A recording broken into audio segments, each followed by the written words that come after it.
Alhamdulillahi ala ihsani wa syukru lahu ala taufiqihi wa amtinani wa asyhadu an la ilaha illallah wahdahu la syarika lahu ta'ziman li sya'nih wa asyhadu anna Muhammadan abduhu wa rasuluhu da'ila ridwani. Allahumma salli alaihi wa ala alihi wa ashabihi wa ikhwani. Para ikhwan dan akhwat yang dirahmati Allah Subhanahu wa taala, demikian juga para jamaah kajian online Nusaibah yang dirahmati oleh Allah Subhanahu wa taala. Pada kesempatan kali ini kita akan bahas permasalahan yang kita seluruhnya memerlukan untuk memiliki ilmu dalam hal tersebut, yaitu apa hikmah di balik ujian, kenapa Allah memberikan ujian kepada kita ya. Tidak seorang pun dari kita kecuali pasti diuji, itu suatu kepastian dan sudah tidak bisa dihindari bahwasanya memang kita akan diuji.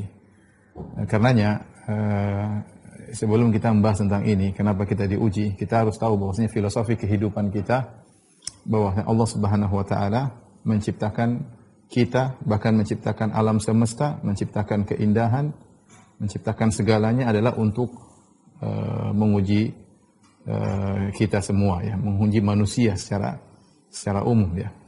Dan ini sudah Allah tekankan dalam banyak ayat. Allah tekankan dalam banyak ayat, banyak sekali ayat yang menekankan akan hal ini, bahwasanya kita ini hidup di atas muka bumi untuk diuji. Makanya dunia disebut dengan darul bala atau darul ibtila, tempat ujian. Di antaranya firman Allah Subhanahu wa taala ya, kullu nafsin dha'iqatul maut wa nabluukum bisyarri wal khairi fitnah wa ilaina turja'un. Kata Allah Subhanahu wa taala, setiap yang bernyawa akan merasakan kematian.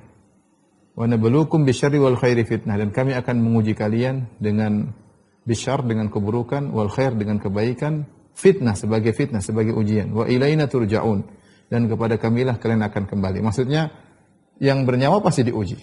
Dan setelah diuji Allah akan lihat bagaimana sikap yang bernyawa tersebut ya terhadap ujian, dan ada saatnya dia selesai dari ujian tersebut ketika dia meninggal dan akan dikembalikan kepada Allah, kemudian akan mendapatkan balasannya. Tapi semua yang bernyawa pasti diuji oleh Allah Subhanahu wa taala, sebagaimana dalam surat Al-Anbiya. Kemudian juga Allah berfirman misalnya dalam surat Tabarak ya, Tabarakalladzi biyadihil mulku wa huwa ala kulli syai'in qadir alladzi khalaqal mauta wal hayata liyabluwakum ayyukum ahsanu amala. Ya, dialah Allah Subhanahu wa taala yang telah menciptakan kehidupan dan kematian. Buat apa? Liyabluwakum, untuk menguji kalian, ayyukum ahsanu amala, mana di antara kalian amalan yang terbaik. Bahkan Allah menciptakan alam semesta ini, wa huwallazi khalaqas samawati wal arda fi sittati ayyamin wa kana arshuhu 'alal ma' liyabluwakum ayyukum ahsanu amala. Ialah Allah yang telah menciptakan langit yang 7 lapis, demikian juga bumi ya. Buat apa? Liyabluwakum ayyukum ahsanu amala. Ternyata Allah menciptakan langit dan bumi ini sebagai sarana untuk menguji kita. Ya. Jadi ini sebagai sarana untuk menguji kita. Ini sebagai bahan-bahan yang Allah siapkan untuk bahan pengujian. Semua keindahan yang ada di atas muka bumi. Kata Allah Subhanahu wa taala, "Inna ja'alna ma 'alal ardi zinatan laha linabluwahum ayyuhum ahsanu amala." Kami jadikan apa yang di atas muka bumi sebagai perhiasan keindahan, ya, kemewahan, kecantikan, ketampanan, segala kesenangan, ya. Buat apa? Liyabluwahum ayyuhum ahsanu amala, untuk menguji mereka siapa di antara mereka yang terbaik amalannya. Ya. Jadi dari sini kita tahu bahwasanya kehidupan, bumi, alam semesta, ya, semua ini adalah perangkat yang Allah siapkan untuk menguji siapa? Untuk menguji kita. Untuk menguji kita. Ya. Timbul pertanyaan setelah itu, kalau gitu buat apa ada ujian? Buat apa ada musibah? Ya. Buat apa ada ujian? Buat apa ada musibah? Sebelum kita menjelaskan tentang hikmah-hikmah atau tujuan-tujuan dari musibah yang Allah timpakan kepada manusia, kita harus tahu bahwasanya Tuhan kita adalah Al-Hakim, dan dia juga adalah Al-Khabir, dan dia juga adalah Al-Latif. Al-Hakim maksudnya apa? Al-Hakim adalah dia tidaklah Allah Subhanahu wa taala mengerjakan sesuatu kecuali ada hikmah di baliknya. Dan hikmah tersebut ya membutuhkan perhatian kita untuk merenungkan, membutuhkan untuk ta'ammul, perenungan apa sih sebenarnya hikmahnya. Dan terkadang Allah membuka sebagian hikmah dan banyak yang hikmah yang Allah tutupi.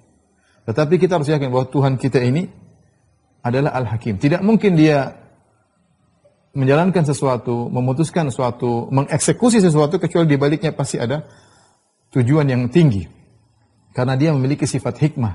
Dan dia adalah Al-Hakim. Dan dalam Al-Quran banyak sekali Allah menamakan dirinya, mensifati dirinya dengan Al-Hakim, yaitu yang maha bijak.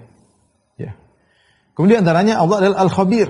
Al-Khabir itu kalau bahasa kita artinya pakar. Pakar dalam menjalin sesuatu, ahli dalam bidangnya. Ya.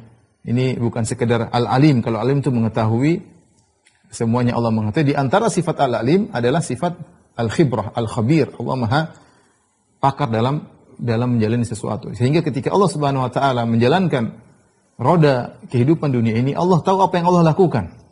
Allah tahu apa yang Allah timpakan kepada si fulan. Yang pantas bagi si fulan apa, ya, yang cocok bagi dia apa, ukuran musibah yang mengenanya segini, berapa lama dia harus kena musibah, Allah khabir. Dia ahli dalam hal ini. Ya, dan kita ini ciptaan Allah semuanya, dan dia lebih tahu apa yang pantas bagi ciptaannya. Ala ya'lamu man khalaq wa huwal latiful khabir. Tidakkah Allah mengetahui apa yang dia ciptakan, dan dia Al-Latif Al-Khabir. Yang maha lembut, dan Al-Khabir itu maha mengerti, maha pakar dengan ciptaannya. Ya. Ya, seperti kalau kita bilang ada orang yang menemukan mobil, dia pakar dengan mobil, dia yang temukan. Dia yang tahu onderdilnya, dia tahu barang-barangnya, dia tahu spare partnya, dia tahu semuanya. Ya, ini akan rusak kalau begini, kalau diperbaiki begini caranya, kalau masuk bengkel berapa hari, olinya harus begini. Dia ngerti semuanya. Kenapa? Dia khabir, dia pakar dengan ciptaan dia. Karena dia menciptakan mobil, dia ngerti betul tentang sifat-sifat mobil tersebut. Allah maha pakar dengan makhluknya seluruhnya. Ala ya'lamu man khalaq wa huwal latiful khabir. Tidakkah Allah mengetahui tentang apa yang Allah ciptakan, dan dia adalah Al-Latif Al-Khabir, yang maha lembut dan maha Al-Khabir. Adapun maha lembut maksudnya, kalau kita gandingkan dengan hikmah, Allah hakim, bijak, tapi Allah maha lembut. Maha lembut maksudnya Allah menggiring kenikmatan kepada hambanya dengan begitu lembut, tanpa dirasa oleh sang hamba. Ya. Tanpa dirasa oleh sang hamba, Allah berikan dia kenikmatan-kenikmatan. Allah tahu tentang apa yang baik bagi dirinya. Saking begitu lembutnya, sampai terkadang kenikmatan tersebut datang dalam bentuk musibah. Padahal itu adalah kenikmatan. Ya. Padahal itu adalah kenikmatan. Cuma dia tidak sadari. Saking begitu cara Allah lembut untuk menggiring kenikmatan kepada hambanya tersebut, seakan-akan zahirnya adalah musibah yang tidak menyenangkan, tapi padahal intinya adalah kenikmatan. Sebagaimana sebaliknya, terkadang Allah menggiring seorang pada kebinasaan, ya, karena kemaksiatan yang dia lakukan, dosa yang dia lakukan, tanpa dia sadari. Sampai dia terkena musibah, sampai dia binasa. Ya, sampai dia binasa. Saking begitu lembutnya Allah giring dia, sampai terkadang dia lupa, dia menyangka itu perbuatan sesuatu yang alami. Wajar kok saya begini, wajar saya begini. Padahal akibat dosa-dosa yang dia lakukan. Kalau dia tidak introspeksi diri, dia merasa adalah suatu kejadian yang alami. Padahal tidak, padahal itu hukuman Allah Subhanahu wa taala kepada dia. Dari sini kita analogikan sederhana. Jadi Allah Al-Hakim, Al-Khabir, Al-Latif. Maha bijak dalam mengambil segala keputusan, dalam segala eksekusinya. Allah Maha bijak, pasti ada tujuan. Sebagian bisa kita pahami, dan banyak hikmah Allah yang tidak kita pahami karena rendahnya akal kita, ya. Sebagai analogi, kita dapati, misalnya kita baca sejarah tentang seorang raja atau seorang penguasa yang melakukan tindakan-tindakan yang di luar nalar rakyatnya. Rakyatnya mungkin lihat, ini aneh. Kenapa raja begini? Mereka tidak sadar bahwasanya sang raja atau sang penguasa sedang mengambil keputusan yang terbaik. Dengan berbagai macam aspek yang dia pandang. Aspek ekonomi, kemudian aspek stabilitas keamanan, kemudian pemasukan berapa, kemudian kekuatan peperangan berapa, musuh berapa. Yang tahu cuma sang raja dan kemudian orang-orang terdekatnya. Yang ini tidak mungkin dia ungkapkan kepada rakyat misalnya. Ini contoh sederhana. Dia tidak mungkin ungkapkan kepada rakyat. Kalau dia ungkapkan kepada rakyat semakin ketakutan, semakin chaos dan semakin parah. Maka dia sembunyikan ilmu tentang kondisi negara dan dia mengambil keputusan yang kelihatannya kurang baik menurut pandangan person-person masyarakat. Tetapi setelah berjalan waktu bahwa rakyat kemudian sadar bahwa inilah keputusan yang terbaik. Ini mungkin terjadi. Ini mungkin terjadi. Ya. Ini contoh sederhana bahwasanya ada keputusan yang mungkin tidak disukai oleh rakyat, tetapi keputusan tersebut dibangun di atas perhitungan yang sangat matang, dengan kebijakan yang sangat matang. Ya. Dan tidak mungkin dijabarkan kepada masyarakat. Namun berjalan dengan waktu, berjalan dengan tahun demi tahun, maka akan ketahuan ternyata itu keputusan yang tepat. Ternyata itu dulu keputusan yang tepat. Ini contoh sederhana bahwasanya ada hal-hal yang terjadi di dunia ini yang dilakukan oleh manusia, bukan Allah, dilakukan oleh manusia, tidak sampai pada nalar kita. Ya. Kenapa? Karena akal kita tidak bisa meliputi, ilmu kita tidak sampai kepada ilmu sang penguasa tersebut misalnya. Saya contohkan juga misalnya sederhana. Saya dulu waktu pertama belajar di Madinah, kemudian saya masuk kuliah. Saya punya semangat ya untuk membantah ini, membantah anu, kemudian bicara. Tapi saya lihat kok para ulama yang mereka sudah duduk di Al-Lajnah Daimah, majelis ulama di Arab Saudi, tapi mereka sikap kok seperti ini, tidak seperti tidak yang saya harapkan. Saya maunya para ulama itu kenceng, kemudian sikat habis. Saya maunya begitu dulu. Tapi saya lihat mereka tidak begitu. Saya husnuzan, dia jelas mereka jauh lebih berilmu, mereka jauh lebih bertakwa. Kenapa mereka kok nggak begini begitu? Saya dulu tidak bisa memahami. Ya, sambil belajar, sambil berjalan, kemudian fitnah demi fitnah muncul, fitnah ini, fitnah anu, bagaimana sikap ulama, baru kita mulai terbuka sedikit-sedikit. Kita bertanya kepada mereka, ya. Kemudian mereka mulai menjelaskan, baru kemudian masuk di nalar saya. Ya. Artinya banyak hal yang karena ketidaktahuan kita, ya, kita kemudian tidak bisa menangkap. Ya, tidak bisa menangkap karena kebodohan kita. Contoh lagi lebih sederhana, gampang lah, kita punya anak. Kalau kita larang begini, dia mungkin nggak terima, nalar dia tidak sampai. Dia tidak tahu bahwasanya yang kita lakukan ini hikmah bagi dia. Ya. Mungkin kita mau sunat, dia marah-marah, kenapa harus disunat? Kita nggak mungkin menjelaskan kamu kenapa disunat. Dia nggak nyambung, apalagi masih kecil, mungkin 2 tahun, 3 tahun. Dia nggak nyambung, ya. Dia nggak nyambung. Ya, seperti waktu saya mau nyunat anak saya, Abdul Razak, kalau masih kecil, masih umur 4 tahun, dia ngamuk-ngamuk. Padahal dokter menyarankan untuk disunat. Kita jelaskan susah. Dia merasa melihat namanya sunat tuh, kalau mungkin dia lihat kata sunat mengerikan. Intinya dia tidak mau terima. Kita nggak mungkin menjelaskan ilmiah, nggak mungkin, otaknya nggak sampai. Caranya gimana? Tinggal belikan mainan, selesai.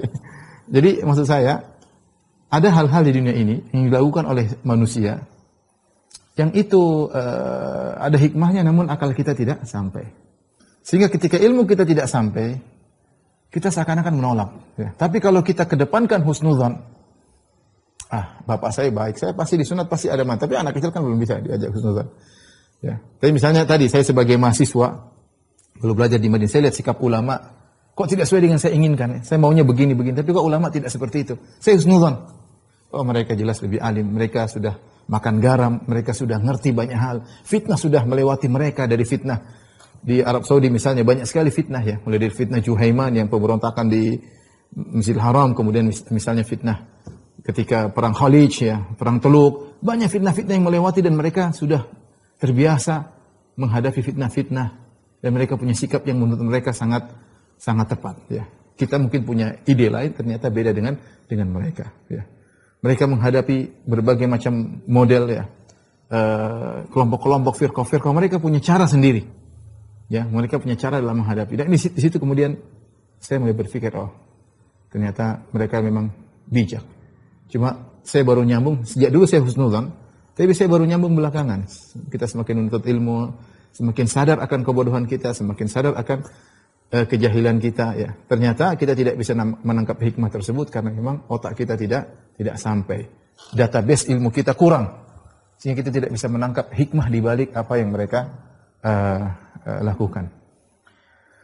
Oleh karenanya Allah menyebutkan dalam kisah pertemuan Nabi Khadir dengan Nabi Musa, ya. Nabi Musa minta belajar sama Nabi Khadir.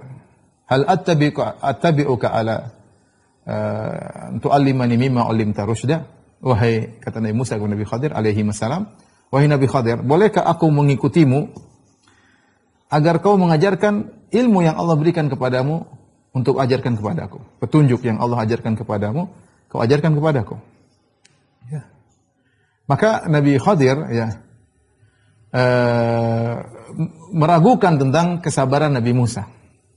Wa kaifa tasbiru ala ma lam tuhitu bihi khubra. Ya. Pertama dia mengatakan fa in taba'tani fala tas'alni an syai'in hatta uhditsa laka minhu dzikra, ya. Jadi Nabi Khadir mengatakan wa kaifa tasbiru ala ma lam tuhitu bihi khubra. Wahai Musa, bagaimana kau akan sabar denganku tentang perkara-perkara yang kau tidak punya ilmu tentangnya. Makanya ketika seorang tidak punya ilmu, dia tidak sabar. Dia tidak sabar, kan dia tidak nyambung, tidak sampai akalnya, tidak sampai nalarnya. Ini yang dialami Nabi Musa bersama Khadir dalam beberapa perkara tersebut. Nabi Musa orang alim, tentunya Nabi mulia, kalimullah yang diajar bicara langsung oleh Allah Subhanahu wa taala. Tapi dalam 3 perkara yang dicontohkan oleh Nabi Khadir, ilmu Nabi Musa tidak sampai, dan Nabi Khadir sudah khawatirkan. Dia mengatakan wa kaifa tasbiru ala ma lam tuhitu bi khubra. Bagaimana kau bisa sabar terhadap perkara yang kau tidak punya ilmu tentangnya? Qala satajidin insyaallah sabira wa la a'silaka amra. Kata Nabi Musa, kau akan dapati aku sabar insyaallah dan aku tidak akan membangkang perintahmu. Itu kata Nabi Musa, dia berusaha untuk menahan diri. Ternyata ketika berjalan, dia tidak mampu. Sehingga dia bertanya, maka dia menegur Nabi Khadir. Mulai Nabi Khadir dari merusak kapal, dia bilang, kenapa kau rusak kapal? Kau lobangi, nanti kita nanti orang akan tenggelam. Padahal ada tujuan di balik itu. Ketika Khadir membunuh seorang anak, dia bilang, bagaimana kau bunuh seorang anak tidak punya kesalahan? Kecuali dia bunuh orang, kau bunuh dia nggak punya kesalahan. Nabi Khadir, Nabi Musa protes lagi. Dia tidak sampai nalarnya. Kemudian ketika Nabi Khadir melakukan datang ke suatu kampung yang buruk penghuninya, ternyata dia perbaiki rumah penghuni kampung tersebut. Nabi Musa tegur lagi, kenapa bisa? Kenapa kau tidak minta upah? Intinya, ya, ada istilah kalau saya tidak salah, insan adu jahlihi, manusia itu adalah musuh kebodohannya. Karena dia tidak tahu maka dia menentang, dia nggak ngerti. Itulah kira-kira saya kasih kata pengantar tentang kita ini. Kita ini kalau sedang dikasih musibah, kita ini tidak bisa terima. Sulit. Kenapa? Nalar kita nggak sampai dan kita tidak husnudzon kepada Rabbul Alamin. Kita tidak husnudzon dan kita mulai tidak terima dan macam-macam. Kita melihat kejadian kita tadi. Tapi seandainya kita mengedepankan husnudzon. Kalau kita bisa tahu seorang raja bisa mengambil sikap yang mungkin tidak disukai oleh rakyatnya, ternyata demi kebaikan rakyat. Kalau kita bisa dapati seorang ulama berfatwa dengan fatwa yang mungkin kita tidak sukai, ternyata dia memandang dari berbagai macam sisi. Hubungan antara kaum muslimin, hubungan kaum muslimin non-muslim, hubungan kenegaraan dia sehingga mengeluarkan fatwa yang menurut kita tidak pas, tapi kita bisa husnudzon. Maka kenapa kepada Allah kita tidak husnudzon? Mengapa kepada Allah yang Al-Khabir, tadi sudah dijelaskan Al-Hakim, Al-Khabir, Al-Latif. Harusnya kita husnudzan kepada Rabbul Alamin lebih daripada itu semua. Taib. Ini mukaddimah ikhwan dan akhwat yang dirahmati Allah Subhanahu wa taala. Kita akan bahas pada pembahasan kita jamaah kajian online Nusaibah, ya. Mengapa Allah memberikan ujian kepada kita? Allah memberikan musibah kepada kita. Saya akan sebutkan beberapa hikmah dari musibah. Beberapa hikmah dari musibah, ya, secara umum adalah untuk memberi menghancurkan orang-orang yang berhak untuk dihancurkan, di antaranya untuk menggugurkan dosa, di antaranya untuk mengangkat derajat, ya, di antaranya untuk agar engkau memperbaiki dirimu, dan banyak hal kita akan sebutkan di sini insyaallah taala. Kenapa kita diuji, ya. Sebelumnya saya ingatkan lagi bahwasanya memang kita diciptakan di alam semesta ini. Sebelumnya saya ingatkan lagi bahwasanya kita sudah jelaskan bahwasanya kita memang diciptakan di alam semesta untuk diuji. Maka tidak mungkin seorang pun akan terhindar dari ujian. Siapapun dia pasti diuji. Mau orang mukmin atau orang kafir, pasti diuji, ya. Tidak ada namanya orang tidak nangis, itu mustahil. Ya, pasti siapapun dia, mau pangeran siapa kek, mau raja siapa kek, mau presiden siapa kek, mau sultan siapa kek, semuanya pasti pernah nangis. Pasti pernah nangis, pasti pernah sakit, pasti pernah khawatir, ya, semuanya. Ya. Saya dulu punya kawan, ya. Dia sudah meninggal rahimahullah taala. Dia dulu dipanggil oleh salah seorang gubernur di Arab Saudi, ya, di Madinah, dan dia mijit gubernur tersebut, ya. Dia cerita ketika terjadi datang orang-orang Khawarij yang melakukan penembakan di kota Madinah, sampai saya lihat bekas-bekas tembakan. Itu gubernur nggak bisa tidur 3 hari, yang tukang pijitnya tidur. Gubernurnya nggak bisa tidur. Jadi dalam posisi itu lebih baik tukang pijit daripada gubernur. Artinya semua orang pasti diuji. Pasti diuji. Ini Amir Madinah nggak bisa tidur 3 hari, tukang pijitnya ngantuk tidur ya. Jadi maksud saya, Allah sudah jelaskan, laqad khalaqnal insana fi kabad. Bahwasanya kami menciptakan manusia dalam kondisi yukabid, yaitu menghadapi ujian dan ujian. Ya. Sejak lahir sampai dia meninggal, sampai dia dikubur, diuji juga, sampai bangkit di hari kiamat diuji. Selesai ujiannya kalau dia meletakkan kakinya di surga baru selesai. Tidak ada lagi kekhawatiran, tidak ada lagi kesedihan. Sejak dia lahir dia sudah nangis. Sudah nangis, kemudian bikin repot ibunya, bikin repot bapaknya, sudah merepotkan orang lain, dia juga repot setengah mati hidupnya, harus ini, anak-anak aja sekarang, saya kadang-kadang lihat anak-anak belajar online, saya kasihan, tapi kamu harus belajar. Kasihan belajar, suruh matematika, saya ngajar anak saya matematika masih kecil. Berat saya ngajar dia gini, ini 5 tambah ini sekian, garinya begini, saya bilang, ya Allah, kalau bisa anak-anak langsung pintar, nggak usah belajar, tapi kan kamu harus belajar. Belajar terus, kapan mainnya ya? Ya itulah kehidupan.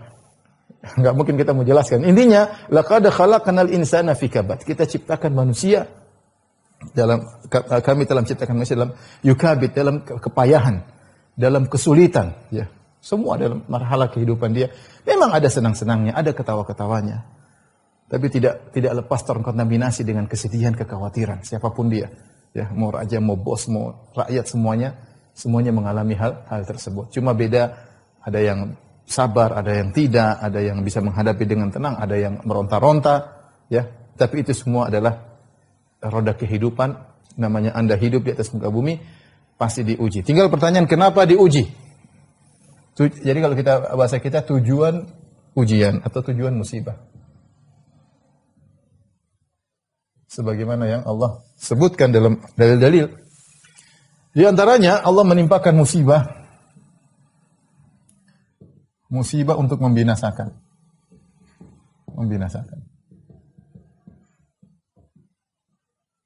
Ini banyak Allah ceritakan dalam Al-Qur'an bagaimana Allah Subhanahu wa taala membinasakan misalnya kaum Nuh, ya. Wa kullan akhadna bidzambih.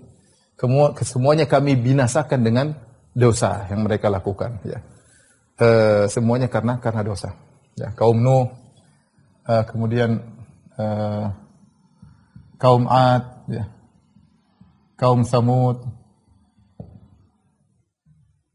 kaum Lut, ya.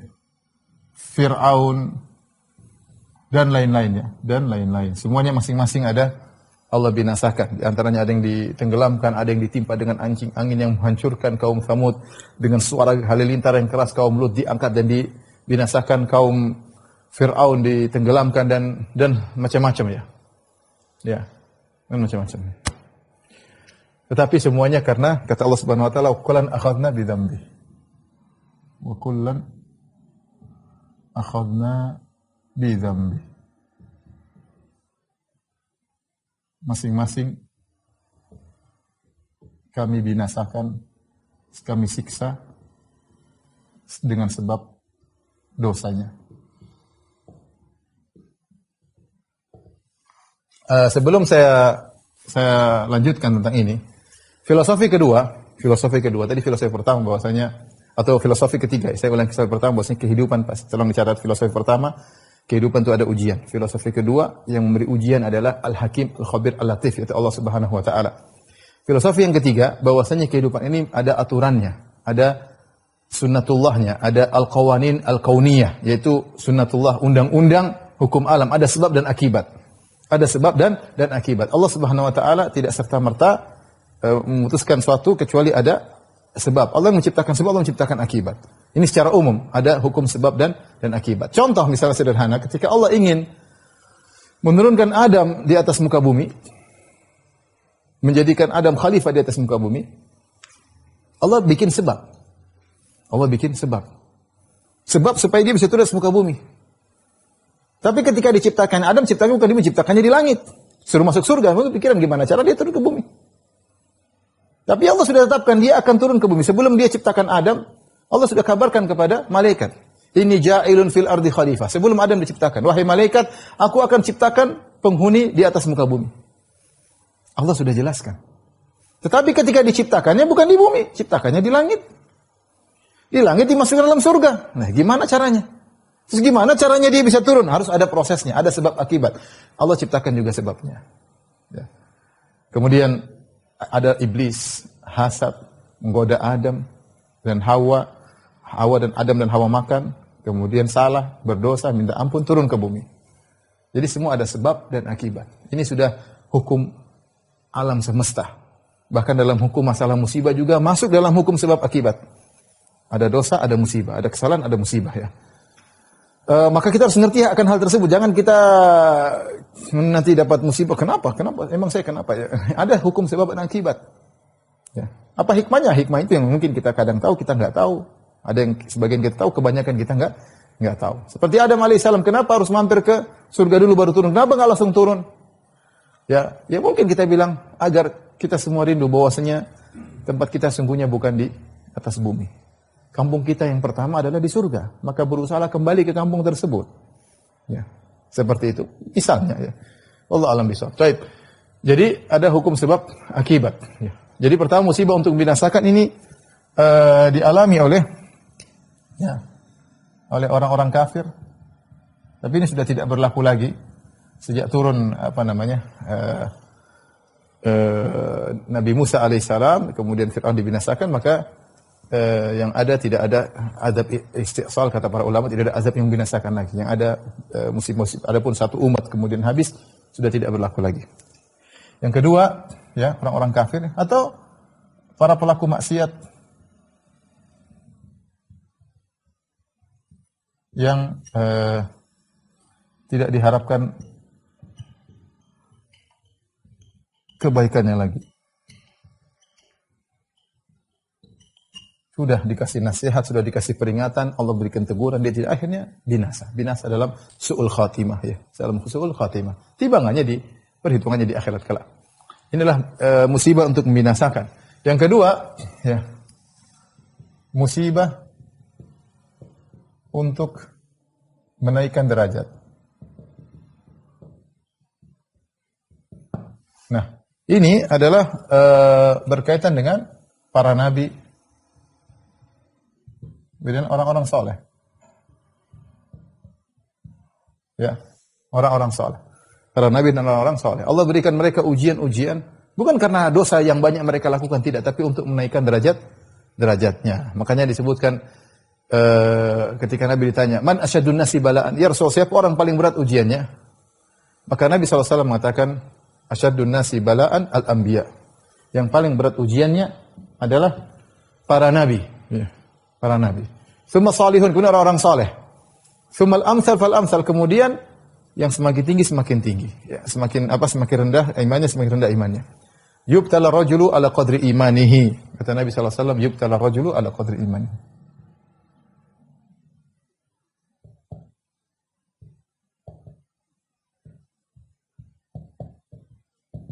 In kana fi imanihi salabatun zida fi balaihi. In kana fi imanihi salabatun zida fi balaihi. Kata Nabi sallallahu alaihi wasallam, ya, diuji seseorang berdasarkan imannya. Jika imannya kuat, maka ditambah ujiannya. Maka ditambah ujiannya. Ya. Ini antara tujuan daripada ujiannya. Ini orang-orang spesial. Kita masuk sini sangat jauh. Kita berharap sih, tapi siapa sih kita? Ya. Siapa sih kita? Kemudian kita memasukkan kita dalam saf mereka. Ya. Tapi ya mungkin di antara kita ada orang soleh, maka mereka ujiannya untuk yang seperti ini. Ya, mudah-mudahan sih, tapi ya kayaknya agak jauh ya. Kita ini siapa? Kita tahu diri ya. Yang berikutnya, musibah untuk ini untuk kaum min secara umum. Ya.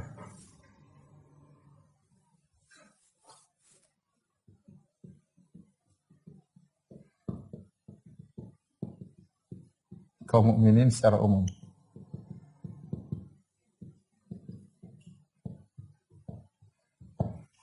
Apa hikmah-hikmah di antara kaum muslimin untuk kaum mukminin secara umum selain yang ini? Ya. Di antaranya misalnya untuk mengetahui ya,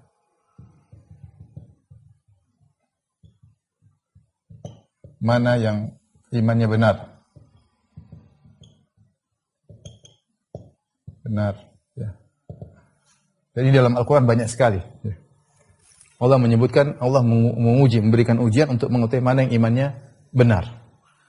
Karena sebagian orang kadang ngomong, insya Allah saya ikhlas, insya Allah kalau saya dapat begini, saya akan begini. Ternyata tidak, ketika dapat ujian dia tidak bisa apa-apa. Ya, dia mengucapkan sesuatu, ketika dikasih ujian ternyata dia tidak bisa melaksanakan apa yang dia ucapkan. Makanya Allah berfirman, Alif Lam Mim ahasiban nasu ayyutraku ayyaqulu amanna wa hum la yuftanun. Dalam surat Al-Ankabut kata Allah Alif Lam Mim, ahasiban nas, apakah manusia menyangka ayyutraku ayyaqulu amanna, mereka dibiarkan mengucapkan kami telah beriman, wa hum la yuftanun, mereka tidak diuji? Enggak mungkin. Anda bilang kami beriman, kami orang Islam, kami beriman. Islam itu artinya tunduk kepada perintah Allah. Allah akan uji, mana pengakuan saja semua orang bisa.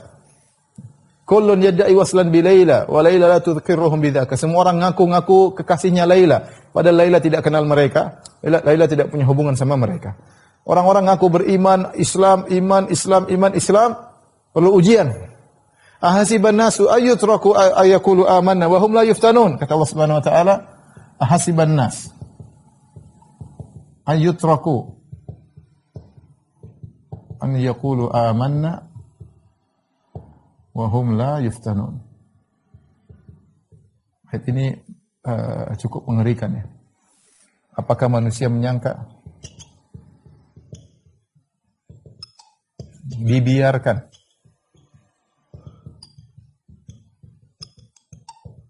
mengatakan kami beriman,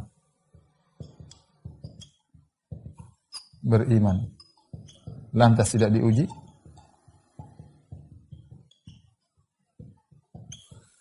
Pasti diuji. Kata Allah Subhanahu wa taala, sungguh kami telah menguji orang-orang sebelum mereka, ya. Wa laqad fatanna alladziina min qablihim fala ya'lamanna Allahu alladziina shadaqu, agar Allah benar-benar tahu mana di antara mereka yang imannya benar, wa la ya'lamanna al-kadzibin, dan mana yang imannya enggak benar. Allah berfirman juga, dan ini banyak ayat seperti ini, ya. Seperti kata Allah, "Ma kana Allah liyadharal mu'minina 'ala ma antum 'alaihi." Ma kana Allah liyadharal mu'minin 'ala ma antum 'alaihi hatta yamizal khabitha min at-tayyib. Kata Allah Subhanahu wa taala, Allah tidak akan biarkan kaum mukminin sebagaimana kondisi kalian sekarang, enggak mungkin Allah biarkan begitu saja. Ya. Hatta yamizal khabitha min at-tayyib. Allah akan uji kalian sampai Allah tahu mana yang buruk, mana yang baik. Allah akan uji. Pasti tidak akan dibiarkan begitu saja. Ada ujian untuk membedakan mana yang benar, mana yang akan kelihatan, mana yang benar, mana yang salah. Ya.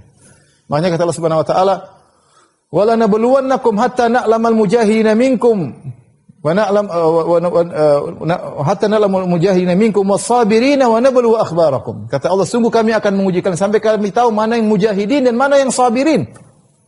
Sengaja ada ujian. Tidak semua orang sekarang kita semua ngaku ngaku gini. Ketika dikasih ujian belum tentu kita bisa punya sikap yang sama. Ada orang imannya cuma manis di lisan saja. Allah ingin mengetahui mana yang benar, mana yang salah. Makanya Allah kasih ujian-ujian bagi umat Muhammad di zaman Rasulullah SAW, seperti ujian kepada Nabi dalam perang Uhud. Dalam perang Uhud kelihatan mana munafik, mana enggak. Lau kana lana minal amri syai'un ma qutilna hahuna. Orang munafik ngomong, seandainya kami dikasih urusan, kami ikut ngatur, kami tidak akan mati di sini. Orang munafik. Kena ada sahabat yang meninggal, mereka mulai komentar. Munafik. Dalam perang Ahzab, ya. Mereka mengatakan, "Ma wa'adana Allah wa rasuluhu illa ghurura." Berkata orang munafik, Allah dan Rasulnya hanya menipu kita saja. Bagaimana mau selamat? Datang 10.000. Sampai ketika Rasulullah SAW memukul batu di waktu perang Khandaq, ada batu, kemudian beliau pukul, kemudian pecah sampai 3 kali. Beliau mengatakan, kita akan menguasai Romawi, kita akan menguasai Persia, kita akan menguasai Yaman. Maka orang munafik komentar, ini Muhammad ngomong apa? Sekarang aja kita membuang air ketakutan. Musuh 10.000 dia bilang kita akan menguasai Romawi. Kelihatan kemunafikan. Kapan? Ketika ada ujian baru kelihatan. Ya, ada ujian baru kelihatan. Ya. Sama seperti kita sederhana, kita bilang kita kawan, sahib, teman, begitu ada masalah, mulai teman kita meninggalkan kita, ketahuan. Cuma teman di mulut aja. Teman kalau lagi senang-senang aja. Begitu dalam kesulitan nggak ingat kita, pura-pura nggak tahu, telepon dimatikan HP kita, ini teman nggak benar. Kapan ketahuan? Ketika fil mahaq, ketika di masa ujian. Demikian juga Allah tidak akan biarkan kalian hatta yamizal khabitha minat thayyib. Agar Allah membedakan mana yang baik dan mana yang buruk. Itu sudah tujuan Allah, di antara tujuan Allah menguji kaum mukminin untuk melihat yang baik yang mana, yang buruk yang mana. Allah sudah tahu, tapi agar ketahuan bagi kalian, agar ketahuan bagi kalian. Di antara tujuan ujian bagi kaum mukminin yang sangat jelas adalah untuk menggugurkan dosa-dosa.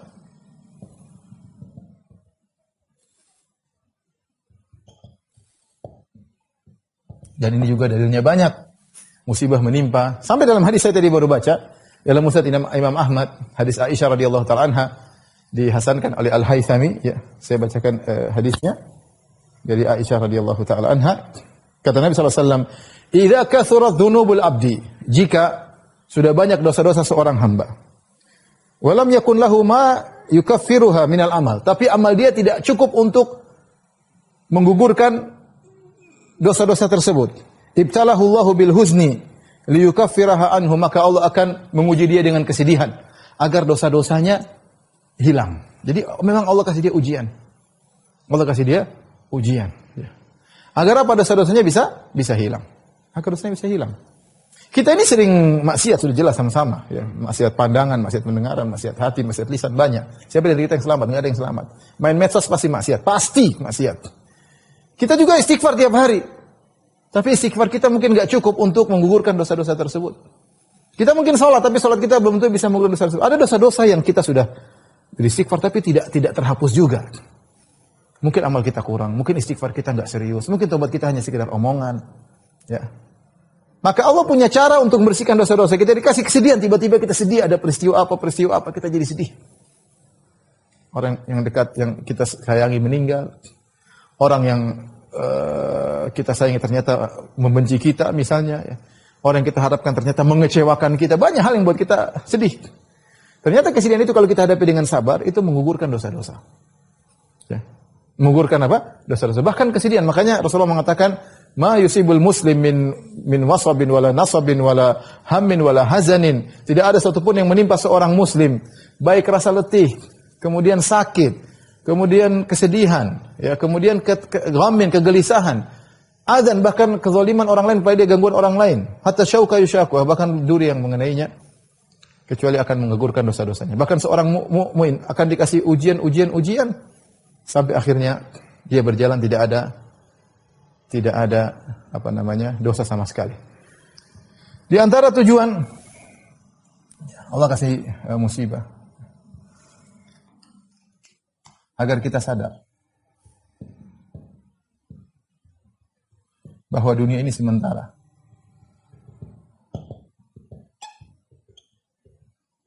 Kesenangan terbatas, kebahagiaan terbatas.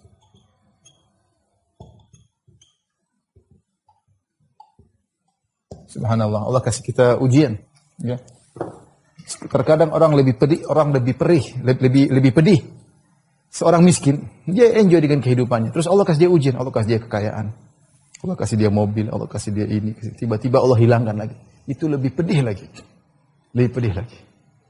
Agar dia tahu bahwasanya nikmat dunia hanya sementara. Dia mencintai seseorang yang sangat dia cintai, ya.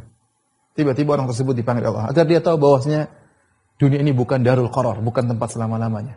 Segala keindahannya terkontaminasi. Segala keindahan terkontaminasi. Semua, enggak ada yang sempurna di dunia ini. Ya. Kata malaikat Jibril kepada Nabi SAW, ya Muhammad, ya, ahbib man syi'ta fa innaka mufariquh. Cintailah siapa yang kau sukai, kau akan berpisah darinya. Akan berpisah di dunia ini. Ya. Oleh karenanya, di antara tujuan musibah agar kita bahwasanya dunia ini hanya sementara. Apalagi sekarang kejadian corona.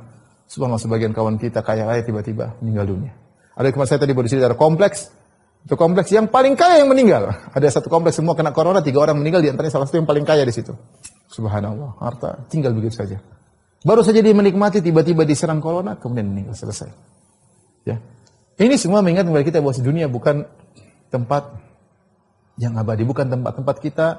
Kita harus berusaha menuju ke tempat surga yang sungguhnya. Situlah kenikmatan abadi, tidak terkontaminasi dengan kesedihan sedikit pun. Ini antara tujuan musibah untuk mengingatkan kita. Terkadang ikhwan, kalau kita mau husnuzan, ujian datang bertubi-tubi.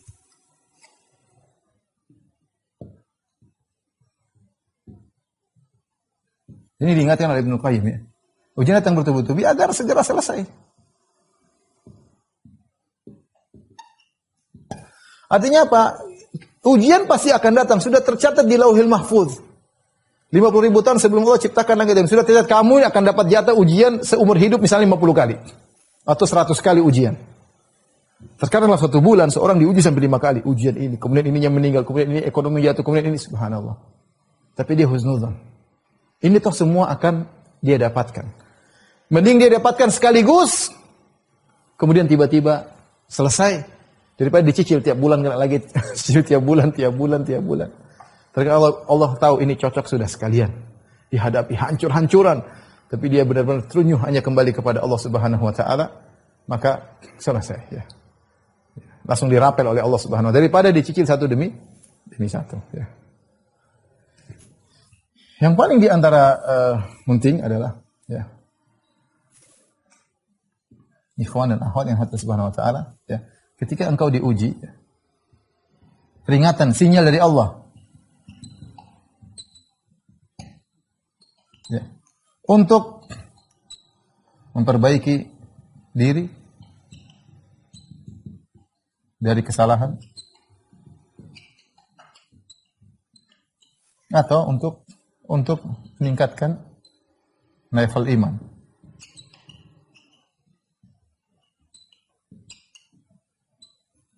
Ya.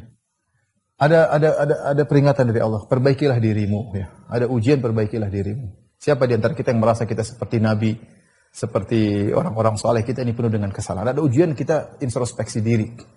Sebagian orang tidak sadar bahwasanya dia diuji karena maksiat yang dia lakukan. Dia bingung kenapa. Dan ini sempat menimpa sebagian sahabat. Kata Allah, awalamma asabatkum musibatun qad asabatum mithlaiha qultum anna hadza qul huwa min indi anfusikum. Tatkala kalian ditimpa dengan musibah, kalian berkata, qultum anna hadza, dari mana musibah ini? Subhanallah, ini dikatakan sebagian sahabat. Kok bisa? Kok bisa perang Uhud kita kalah? Ya, kenapa ada sebagian sahabat meninggal? Anna hadza, dari mana? Ini dari mana? Mereka sendiri bingung, tidak sadar bahwasanya ada kesalahan. Kata Allah Subhanahu wa taala, "Qul huwa min 'indi anfusikum." Ini semua dari diri kalian sendiri. Jangan salahkan orang. Jangan salahkan orang. Ya. Allah menyuruh kita untuk menyadari bahwasanya dosa musibah akibat dosa kita. Kalau Anda enggak bisa merenungkan, yakin pasti ada. Karena mungkin enggak sadar. Saking banyak maksiat yang kita lakukan, kita lupa. Saking terbiasa kita maksiat lakukan sehingga kita tidak minta ampun. Sebagian orang kalau sudah hobi gibah melulu. Sampai dia terbiasa, sampai menjadi tabiat, tabiat, dia lupa untuk minta ampun dari gibah karena sudah biasa. Sebagian orang kebiasaannya melihat yang haram. Melihat perempuan buka aurat, melihat perempuan tidak pakai jilbab. Sering. Sehingga dia tidak pernah astagfirullah. Kenapa? Sudah terbiasa. Sudah jadi hal yang biasa bagi dia sehingga tidak perlu dia mengucapkan astagfirullah. Nanti kena musibah, dia bilang, kok bisa saya kena musibah? Saya sudah sholat, saya sudah inilah. Kamu ada maksiat yang kau tidak pernah istighfar darinya. Sebagian orang kerjanya nyinyir. Dia ujub dengan dirinya, nyinyir, merendahkan ini, menyalahkan ini, nyinyir selalu. Sampai dia selalu begitu. Selalu begitu dalam ucapan-ucapannya, nyinyir sama orang. Dia tidak sadar kalau itu adalah maksiat yang dia lakukan. Untung Allah kasih musibah. Untung Allah kasih musibah agar kau sinyal nih. Ya, sinyal. Jangan ketika kamu kena musibah kamu ujub lagi. Saya memang kayak Nabi dikasih ujian untuk nambah iman. Nah, ente kemungkinan yang ini agak repot. Kemungkinan kita itu yang ini, yang umum secara umum. Jangan ente memposisikan diri ente kepada para nabi dan orang-orang soleh. Sehingga ketika dikasih musibah tidak merasa bersalah. Para sahabat saja Allah tegur. Kata Allah, "Qul huwa min 'indi anfusikum," itu dari kalian. "Ma asabaka min sayyi'atin fa min nafsik." Apa yang menimpa dirimu adalah karena keburukanmu, kata Allah Subhanahu wa taala.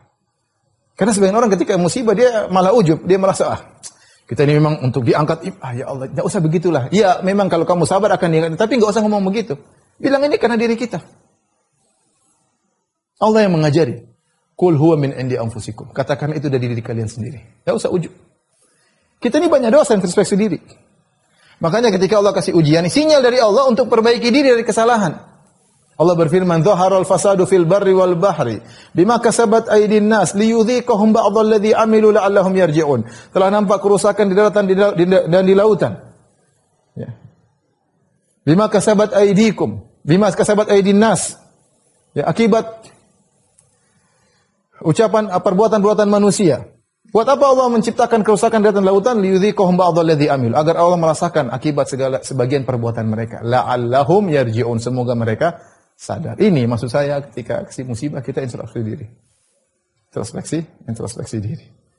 Kemudian kita mulai perbaiki diri kita, meningkatkan level keimanan kita. Introspeksi diri dulu, baru kita mulai meningkatkan level keimanan kita. Ya. Subhanallah, saya dapati sebagian teman, saya sudah sampaikan pernah, dia baru sadar, ya, ketika ibunya meninggal, baru dia mulai, sudahlah, saya berhenti dari segalanya. Alhamdulillah ketika musibah dia introspeksi diri. Dia baru berhenti dari maksiat yang dia lakukan kapan? Ketika ibunya meninggal, baru dia berhenti. Ketika ibunya belum meninggal, dia masih terus bermaksiat dengan maksiat itu. Ada sebagian kawan dia meninggal ketika dia baru sadar ketika adiknya meninggal. Ya, dia cerita adik saya. Ya, dia bilang ya, adik saya berdasarkan cerita dia, adik saya kena autis ya. Sampai besar meninggal di pangkuan saya.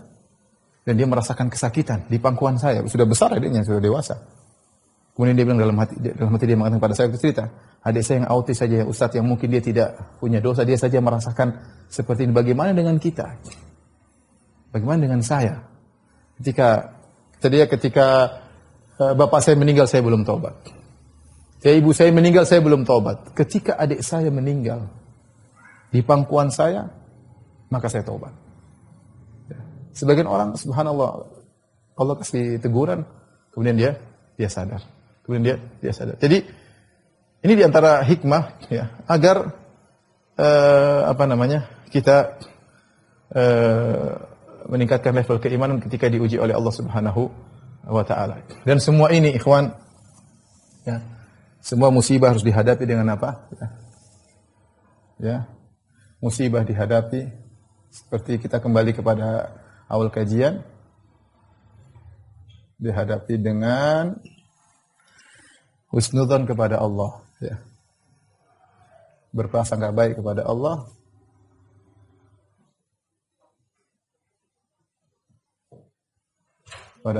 ya. Apapun kita dari golongan mana, yakinlah bahwasanya musibah itu kalau dihadapi dengan kesabaran, tentunya kedua dengan sabar, ya. Bahwasanya musibah itu kalau kita pikirkan sebenarnya adalah kenikmatan yang datang dalam bentuk ujian, dalam bentuk musibah. Hakikatnya musibah itu kalau dihadapi dengan sabar, apapun kondisi kita, tukang maksiat, apakah kita orang baik atau orang soleh, semua itu adalah kenikmatan. Kenapa? Kalau kita maksiat jadi sadar. Kalau kita penuh dosa dikurangi, gugurkan dosa-dosa kita. Kita diberi peringatan, kita diingatkan tentang dunia cuma sementara. Ya. Apalagi Ibnu Qayyim mengatakan musibah itu menjadi semacam obat. Musibah itu, ya ini logika juga, ya, husnudzan. Kata Ibnu Qayyim rahimahullah ta'ala, musibah itu semacam obat yang Allah berikan kepada manusia. Sudah kita singgung di awal. Dokter kalau kasih obat, dia tahu berapa kadarnya, berapa kali sehari, berapa miligram, dia kasih. Memang pahit, memang nggak enak, tapi kau jalanilah dengan kesabaran, kau akan sembuh. Ujungnya pasti indah. Pasti indah. Maka saya katakan demikian juga, musibah yang menimpa kita, hadapi dengan sabar dan husnuzan. Sabar dan husnuzan. Karena yang kasih musibah adalah Al-Khabir, Maha tahu tentang diri kita. Al-Latif, yang ingin kebaikan bagi kita dengan cara yang tidak kita sadari. Ya. Dan dia Al-Hakim, dia Maha bijak dalam menentukan segala keputusannya. Kalau dihadapi dengan husnuzan dan sabar, maka sesungguhnya ujian itu adalah kenikmatan. Ujian itu adalah kenikmatan. Ujian adalah kenikmatan. Ini kesimpulannya. Ujian adalah kenikmatan yang datang dalam bentuk yang kita kurang sukai. Nah, tinggal kita memposisikan diri menata hati kita. Menata hati kita ya.